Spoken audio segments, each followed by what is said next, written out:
पति ने अचानक देखा कि उसकी पत्नी की पीठ पर एक अजीब सा QR कोड बना हुआ है। वह हैरान रह गया और जिज्ञासावश अपना फोन निकालकर स्कैन किया, लेकिन स्कैन करने के बाद उसमें पासकोड मांग लिया गया। यह देखकर उसके मन में शक पैदा हो गया। आखिर उसकी पत्नी तो बस एक विदेशी भाषा स्कूल में टीचर है, फिर उसके पास इतना गुप्त सा कोड क्यों होगा? सच्चाई जानने के लिए अगले दिन वह चुपचाप पत्नी के पीछे पीछे उसके स्कूल तक पहुंच गया। वहां उसने देखा कि दो लड़के उसकी पत्नी से मजाकिया अंदाज में बातें कर रहे थे। आज इतनी जल्दी कैसे आ गई टीचर? आज रात मेरी बारी है, मैंने तो बहुत दिनों से लाइन लगाई है। दूसरा बोला, हाँ मैंने भी, आज तो मजा आएगा। पत्नी की शर्मीली मुस्कान देखकर उसका शक और बढ़ गया। उसी समय उसने कुछ और छात्रों को कहते सुना, वो लॉन्गजिंग वाली मैडम सच में कमाल है, बिजनेस इंग्लिश सीखना इतना मजेदार कभी नहीं लगा, ऊपर से एक्स्ट्रा बोनस भी मिल जाता है। यह सुनकर पति और भी उलझ गया। लॉन्गजिंग तो चाय का नाम है, तो फिर यहाँ उसका और क्या मतलब है? पति अंदर ऑफिस एरिया में गया, लेकिन वहाँ कुछ भी अजीब नजर नहीं आया। तभी पत्नी आई, मगर पति ने मास्क पहना था इसलिए वह उसे पहचान न सकी। उसने सोचा कि वह भी नया स्टूडेंट है और अपने सहकर्मी से कहा कि इसे क्लास में एडमिशन कर दो।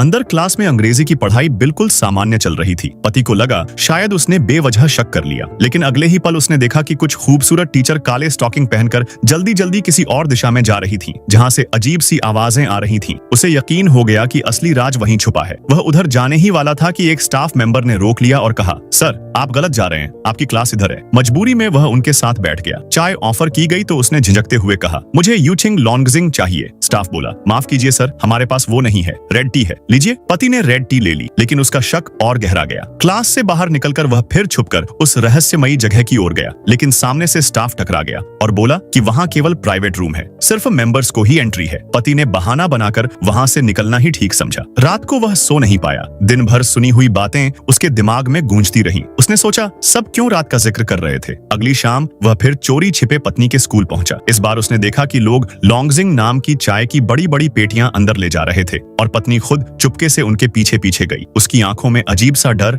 और छुपाव था। पति का शक अब यकीन में बदल गया। फिर उसने पत्नी और कुछ लोगों की बातचीत सुनी। टीचर, आज हमने बहुत मेहनत की है, रात को हमें थोड़ा ज्यादा गाइड कर दीजिए ना। पत्नी ने मुस्कुराकर कहा, ठीक है, आज रात मैं तुम्हें अच्छी तरह गाइड करूंगी। ये सुनकर पति का गुस्सा फूट पड़ा।